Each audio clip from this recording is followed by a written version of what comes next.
Il y a 10 jours, notre pays, la France, a vécu des moments sanglants et d'une rare bestialité.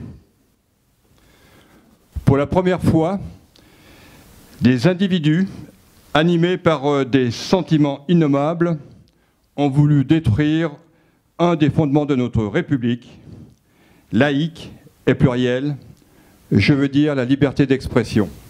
À mes côtés ce soir, Étienne Chalumeau, délégué adjoint à l'environnement, Jean-Louis Doulz, adjoint à l'animation auprès des associations et sport et culture, un conseiller, Jean-Philippe Ménéguin, une conseillère, Sandra Cheloug, d'autres conseillères, Cathy Dubois, Sandrine Berthet, une adjointe, Gwenaëlle Didier, adjointe à la vie scolaire, Annie Oléi, adjointe au social,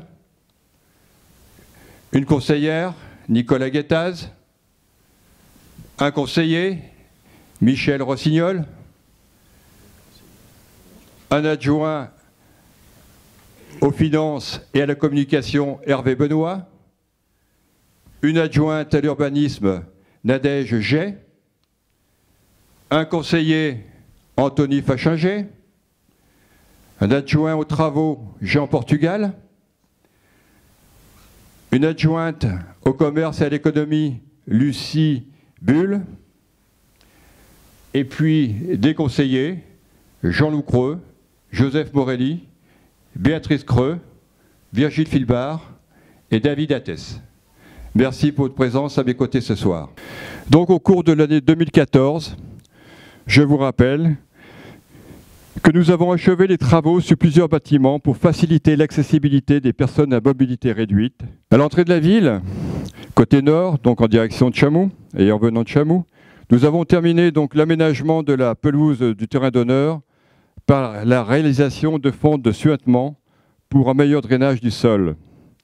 La tribune a également fait l'objet d'une rénovation importante afin de présenter un espace sportif et environnemental accueillant à l'entrée de notre bourg.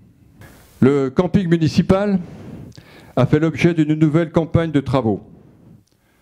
Après la réalisation de nouvelles voies de circulation avec un revêtement en enrobé pour délimiter le cheminement à l'intérieur du camping, il s'en est suivi la rénovation des sanitaires qui est venue compléter le réaménagement programmé de ce lieu de villégiature.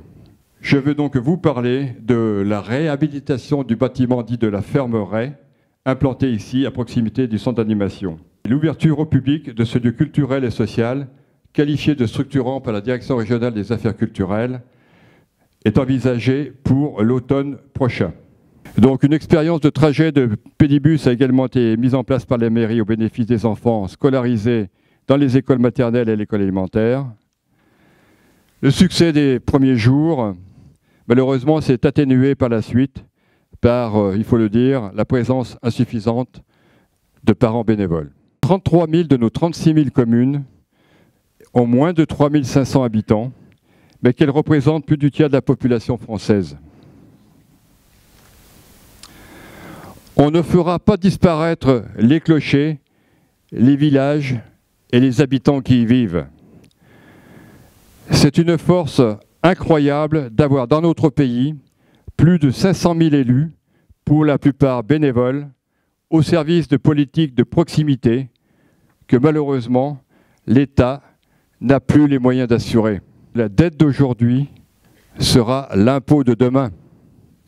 Intercommunalité, aujourd'hui, on souffle sa première bougie, ça fait une année, donc c'est peut-être déjà le moment de tracer un premier bilan. Alors, effectivement, aujourd'hui, c'est une grande collectivité, 35 000 habitants, 43 communes. Vous imaginez un peu le changement qu'il y avait par rapport à notre communauté où on était à 8. Bon, ces grandes collectivités, je crois qu'aujourd'hui, on est parti effectivement sur cette lancée. Parce qu'on est un des territoires qui a réussi, grâce aux différentes municipalités, à maintenir des emplois industriels sur nos territoires. Et là, quand je parle des emplois industriels, je parle en particulier de Cascade d'Europac. Et en plus, on voit qu'effectivement, sur nos territoires, il y a aussi des entreprises très performantes. Et je vois les efforts faits par la municipalité pour trouver un accord, par exemple dernièrement, avec l'entreprise Raffin, comme la communauté a pu le faire l'an passé ou il y a 2 ans, avec le pain de Beldon. Je voudrais simplement vous souhaiter une bonne santé,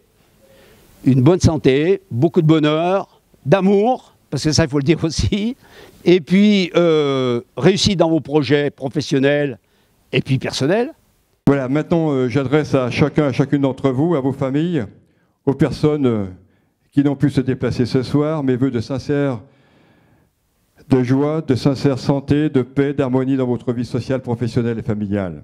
Mes vœux de réussite scolaire pour vos enfants, pour vos adolescents, certainement en cycle universitaire ou d'entrée dans le monde du travail. Merci à vous.